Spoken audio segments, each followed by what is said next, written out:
Stepmother stole my daughter's Christmas money and spent it on her drug and gambling addictions. Hello? I posted this elsewhere before, but I'm trying to reach a larger number of people because I'm really screwed right now and need some suggestions, advice, directions, or whatever. And hopefully, someone who can tell me what to do will see this, because the devastation I am experiencing is crippling to the point of paralysis. I quote, am really upset. My hands are shaky, and my thoughts are racing. So please try to stay with me. I've never posted on Reddit before, but I read these a lot, and people are constantly accusing posters of lying, so I tried to include a screenshot of the list I'll be discussing in the hopes that we can skip that section in the comments. However, this community would not allow attachments. A little backstory. My 12-year-old daughter and I, 32, were finally able to leave her father about a year ago. I'd been actively trying since the day I discovered I was pregnant. He began as my college boyfriend and became increasingly controlling and violent with me, and it took over a decade to break free. The only reason I was able to leave without him interfering this time was due to the law, and he is facing serious jail time for a suspended sentence if he contacts me within the next 10 years. I returned to my hometown to be closer to my family. He moved us to his hometown after college prom to isolate me, but I don't have the best relationship with them either. My mother died when I was 2, and my father remarried a year later. My stepmother had a 10-year-old son at the time who abused me in every way. When I finally told my father and Sam about it, they were disappointed, to say the least. They didn't do much about it because he was leaving for college. So I suppose they thought that was a satisfactory resolution. So when I left for college, I almost never looked back.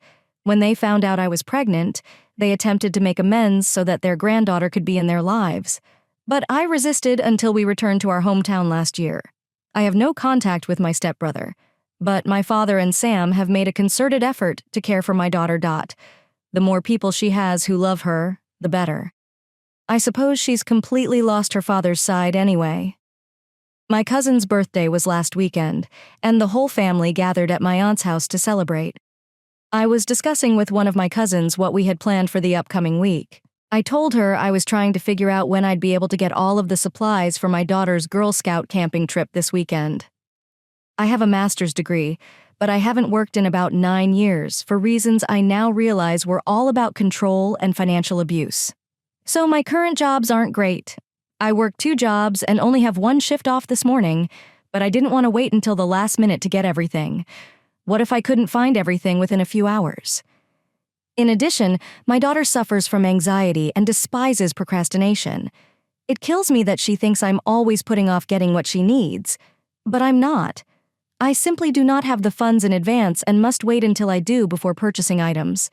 We found out about the camping trip about 3 weeks ago, and the timing is terrible because Christmas is also approaching, and everything on the list I calculated will cost me around $250. Don't worry, though. There's nothing I wouldn't do for my daughter, and I'd already scheduled OT for Christmas, so I just added a few more hours to cover the supplies.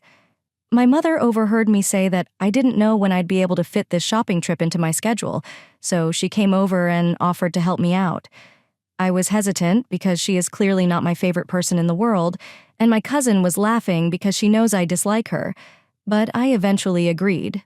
My daughter requires these items, and I did not want to jeopardize her receiving them solely because of my emotions. My mom said, "I'm retired. I have all the time in the world this week.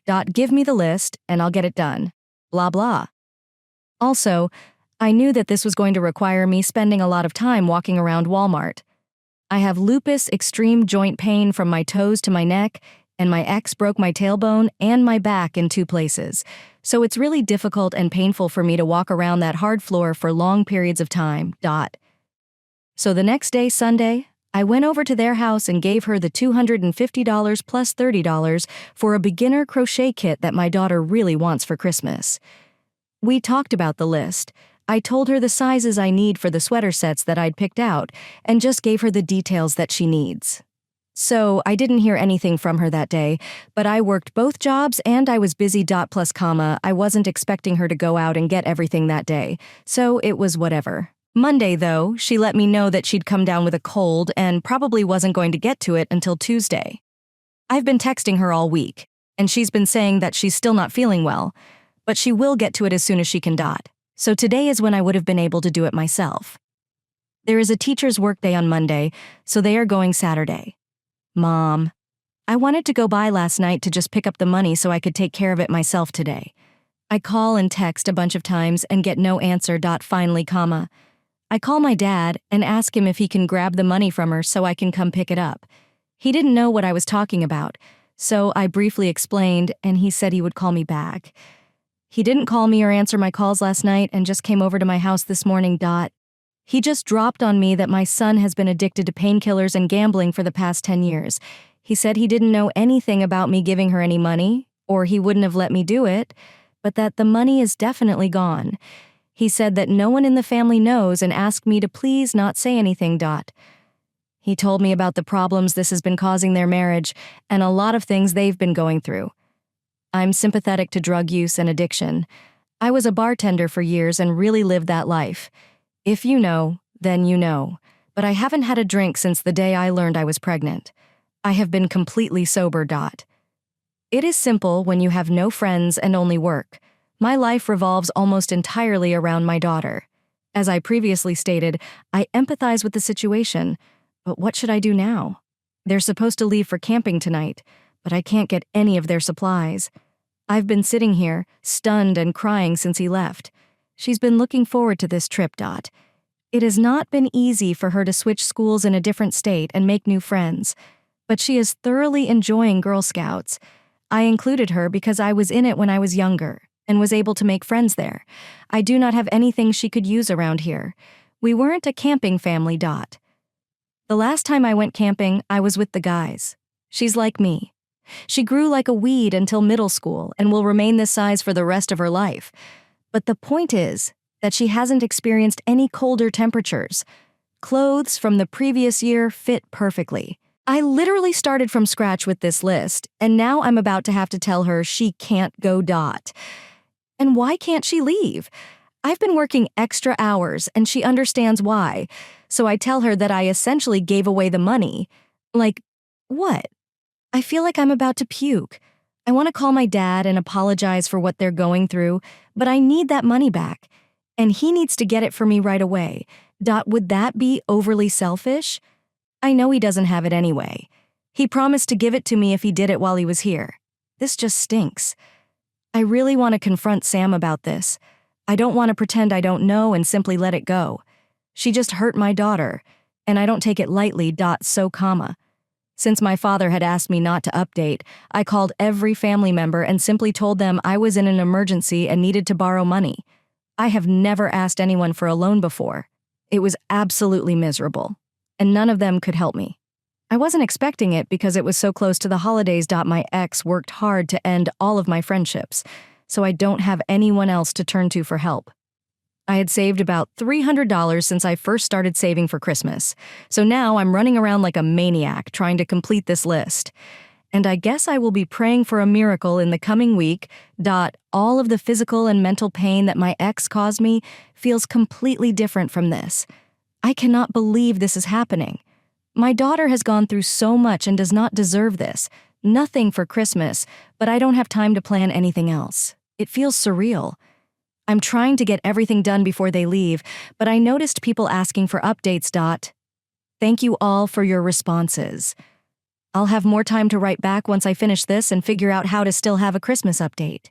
Is there anything I can do here? Is there a legal way to compel someone to repay you, even if they claim they cannot? I'm simply spiraling here. I have done everything I can for my daughter. I had the money and just gave it to someone else. I essentially gave away her Christmas. Is there something I can do? Update 3. Everyone kept telling me to go to the cops, so I called my police station and asked what my options were. Since I admitted to giving her the money, they said it wasn't theft and there was nothing they could do. Also, as per your suggestions, I contacted the Salvation Army and other holiday charities to which I usually donate, and I would have had to sign up for those weeks ago.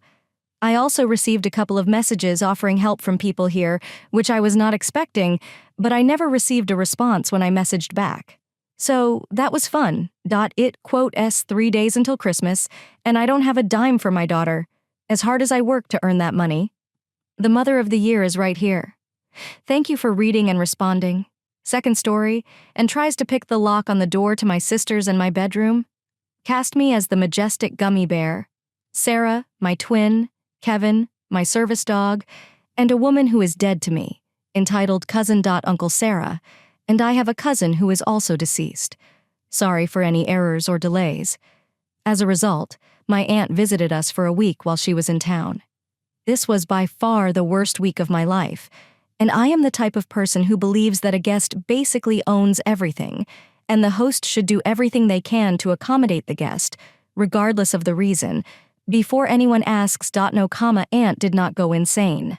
When we didn't give her something she or her cousin wanted, she would either huff and mutter under her breath or make it clear to everyone how upset she was by talking loudly on the phone.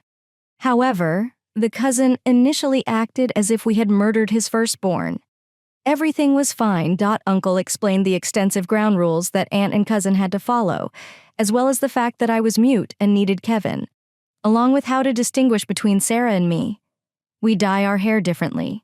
I'm not going to go into detail about the rules except for the major one, which cousin and aunt took strong exception to. Do not enter Sarah and number 31's room, period.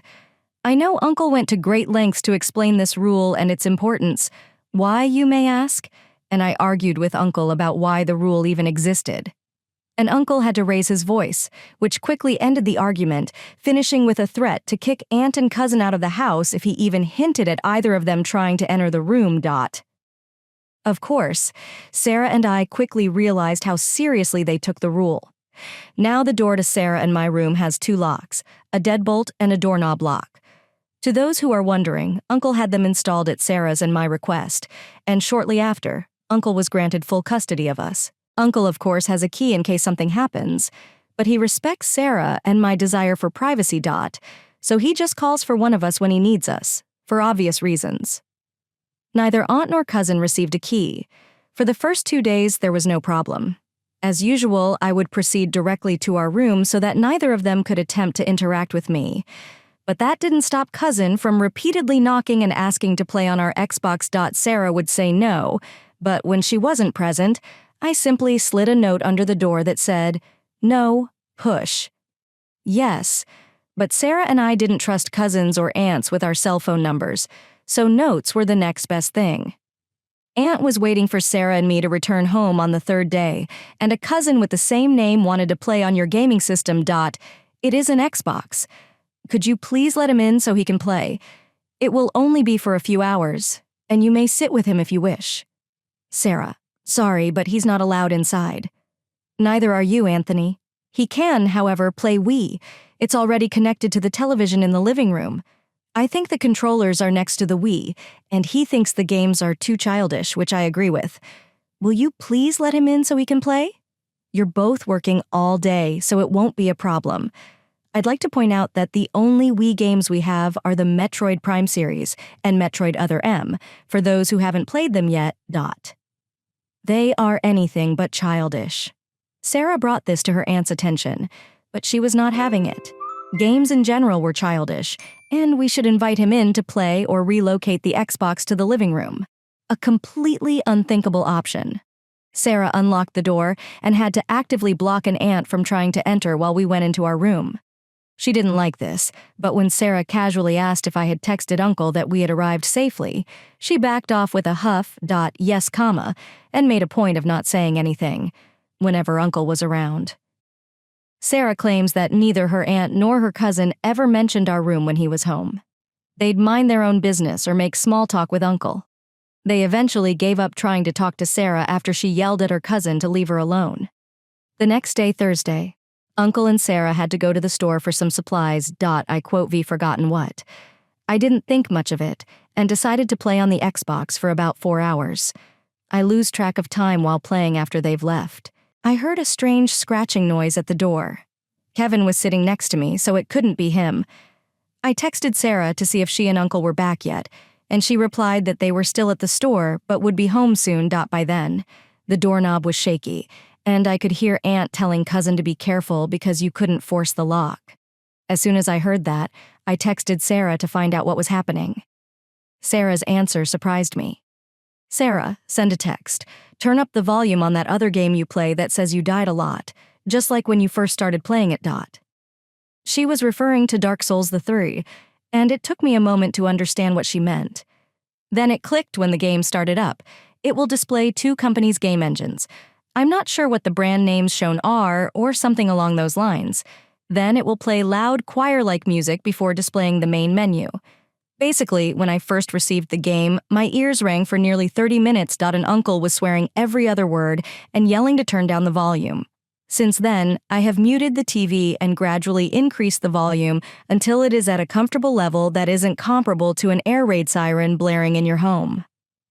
I wish I could say the outcome of Sarah's proposal was more satisfying, but it wasn't after the loud blaring of dramatic choir music. I caught what I believe was F, followed by a heavy thud and some smaller thuds. I believe the music startled cousin or aunt, and they tripped while attempting to leave, but I'm not sure. As I previously stated, the music is extremely loud, and I wore headphones to avoid having my ears ring for an extended period of time. Sarah claims that when she and her uncle questioned Aunt, she kept demanding to know what kind of games I was playing, why I was playing them so loudly, and why I was playing games in the first place, before accusing me of ruining her nap and nearly giving her a heart attack. When Sarah asked why she was attempting to pick the lock, she mentioned the two brief statements I overheard and claimed to have no idea what Sarah was talking about, despite the fact that I was clearly hearing things. If I played games at that level all the time. Aunt demanded that I apologize to her and cousin for having the TV on full volume and staring at it. But Uncle shot her down right away, telling her that if she did it again, he would kick her out. When Aunt pointed out that he had previously stated that he would not hesitate, Uncle replied, "Uncle, if you prefer, I immediately accept the girl's word. Then the door is right there." Sarah then explained that Aunt quickly attempted to correct herself and apologized, but Uncle dismissed her and went on to do much more. But that is for another post, when I have the time. You may be wondering why we wouldn't let aunts and cousins into our room, and why we didn't just move the Xbox to the living room. The reason is that Sarah and I have a deep distrust of people in general. For anyone in our family, this was developed over the course of 5 years of high school. When Uncle informed us of Aunt's impending arrival, we really didn't know what to think. Sarah and I consider our family dead, so discovering that we had an aunt who had not disowned us was a bit of a shock. But we were not going to welcome them with open arms. Uncle made our point very clear to Aunt, even having her explain to Sarah that she understood our apprehensive niece. I couldn't bring myself to go because of my anxiety about the situation. So Sarah explained it to me afterward. So Aunt was well aware of why we refused to let either of them into our room, where we spent the majority of our time with Aunt and cousin in the house. Our room was the only place we could go to relax in peace, so we weren't about to let someone we'd only recently met into our one place to call home. If anyone wants to see more stories about Aunt and cousin, I'll post them. Edit. To clarify, we believe that Aunt was attempting to pick the lock to our room so that the cousin could play on our Xbox. But we cannot be certain because Aunt has repeatedly denied that she attempted in the first place. Sarah and I live with our uncle because our mother died. Our father, if you can call him that, is in jail, where he belongs. Our family blames us for putting him in jail. This is why they have disowned the two of us. Please don't ask why he's in jail. Because I'm not comfortable talking about what he did to us, according to Uncle, and explained that she hated how the family has treated us and wanted to see for herself if everything our family was saying was true. Uncle felt that Aunt wanted to be the voice of reason, so he allowed it. But after everything she did during her stay, he won't be allowing it again anytime soon. Finally, I use sign language assigned to communicate. I'm almost always with Sarah, so she translates for me. Uncle taught me how to use sign, and he taught Sarah as well. Sarah is not mute, and it's 2, 3, and 4. Thank you so much to the Anons who gave me my first gold and first and second silvers. Also, I want to let everyone know that Sarah has been reading everyone's comments with me, and we both want you all to know that we are beyond words. We can't thank you all enough for your support. Some of you have asked for another post about Aunt and cousin. I'll try to make another post today when I have the time, about when they got kicked out. I'll put a link to it in this post when I make it again. Thank you everyone for your support. It means the world to us. Edit 5. Please read this edit as it contains a major piece of information that is important. First off, a huge thank you to the Anon who gave me my first platinum. Thank you. Now, a couple people have pointed out something I failed to add, and I'm really sorry. Sarah and our uncle tried to meet aunt and cousin halfway when he asked about the Xbox. I tried to come out to get to know cousin because I felt that at least cousin deserved a chance. I'm a big fan of Metroid and thought that it would be good to talk with him. He said he would give it a shot, which is why we moved the Wii into the living room. However, it was obviously not enough. He went back to asking, insisting that he play the Xbox in our room, which is strictly off limits. Even Uncle doesn't come into our room. Uncle explained this. So did Sarah. And both warned that he was close to crossing a lot of well-defined boundaries that were explained when they first showed up. Which is why Sarah yelled at cousin when she did. Cousin refused to listen to reason, but Uncle almost managed to reach a middle ground where we were fine with moving the Xbox into the living room. This next thing is something I had difficulty adding in and just omitted and became fed up with the back and forth. She admitted it and told us to grow up and get over our childish insecurities already. This was the first time she crossed a line. Because remember that she had been told by Uncle why we were worried about her and cousin, so she knew why we had these childish insecurities. As she so eloquently put it, insecurities that were forced onto us by her brother, our father and uncle, made sure that she knew it, since according to Uncle she had called him beforehand and told him that she felt bad about how the family has treated us, and she wanted to see for herself if what the family is saying is true. Understand that we really did try as best we could. But we have a hard enough time, as it is, even going to see the therapist that was provided to us. So asking us to just so casually trust two members that suddenly want to understand our side of things from our family that has made it their mission to harass us. And at one point even tried to have Uncle arrested under false charges, but also tried to have me committed to a mental hospital, which would have effectively separated me and Sarah, which is something that our family knows would kill us. Our reluctance and general distrust towards aunt and cousin is warranted. We did our best. But Aunt showed just how much she really cared in that one statement. I hope this clears some things up for everyone. Update: this is about the same aunt and cousin from a previous post. Click here so you can know what's going on. I would also like to point out that I'm mute. I use sign language to communicate. I am not deaf and I am not willing to talk about why I am mute. So please do not ask. Sorry about any errors. As I said in my previous post, our aunt really believed that as guests, she owned everything. This happened the next day after the ordeal with her and cousin trying to pick the lock on our door. Something you should know? Me and Sarah have our own set of rules. It's something that we chose to do as a way to help each other. Since we moved in with our uncle. One of our rules is that when we have a nightmare that wakes us up, we wake up the other to let them know and we talk about it. That particular night, Sarah had a nightmare. It was early, about 4:30, and everyone was asleep. Therefore, Sarah decided to use signs short for sign language so she wouldn't wake anyone.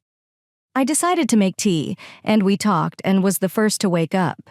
Given her previous stunt, Sarah kept using sign and didn't say anything, but she looked annoyed. We continued to talk until Aunt came from the bathroom looking even more annoyed. Aunt, I have a headache. Sarah.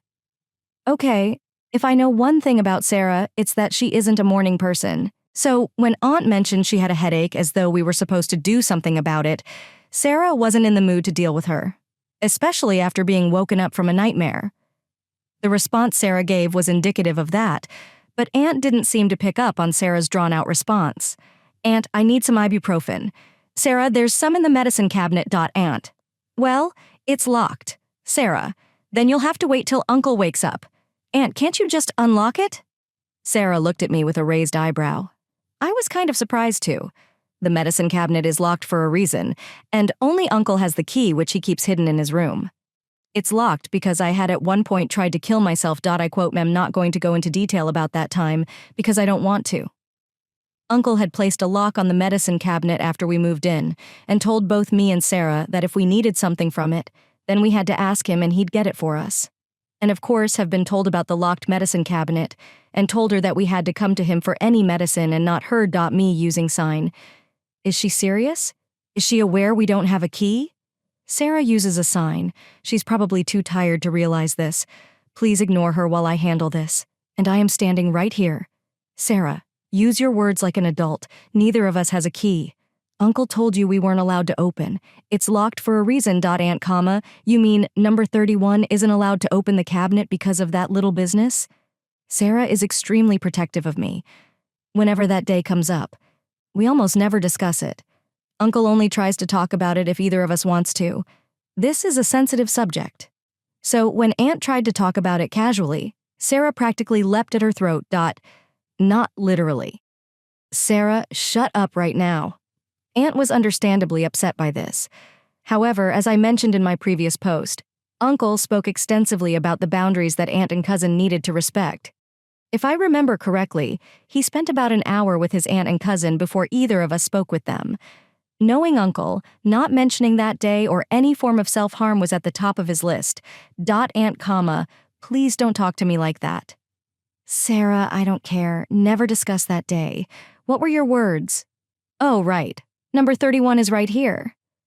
She looked at both of us before huffing, as she usually did. Obviously, knowing she couldn't go any further, the morning passed without incident. Sarah and I finished our conversation, but not without noticing the aunt's constant glances. Most likely because Sarah was signing instead of talking.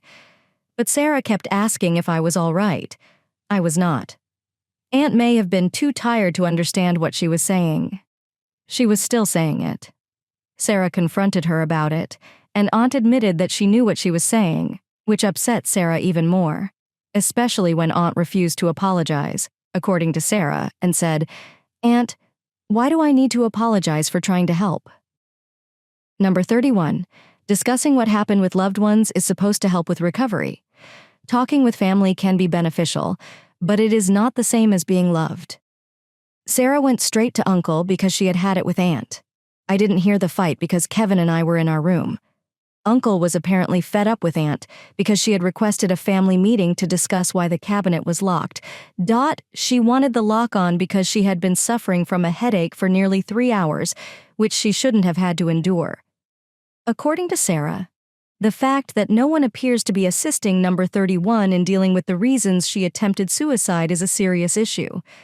I am getting professional help, and she was informed of this. That was the final straw for Uncle, and he told Aunt to leave the house. Aunt attempted to argue, but Uncle threatened to call the cops if she did not leave immediately. She apparently tried to claim that her flight didn't leave until Saturday, but Uncle quickly offered directions to a nearby hotel. But the aunt refused. When Uncle began pulling out his phone, he realized a very important fact. Uncle never makes false threats. Aunt informed cousin that they were leaving, and they began packing the whole time. Uncle made sure they packed everything so they wouldn't have to return. Uncle did not tell us everything Aunt said to him, but Sarah said she could hear them arguing the entire time. Neither of us said goodbye to Aunt or cousin.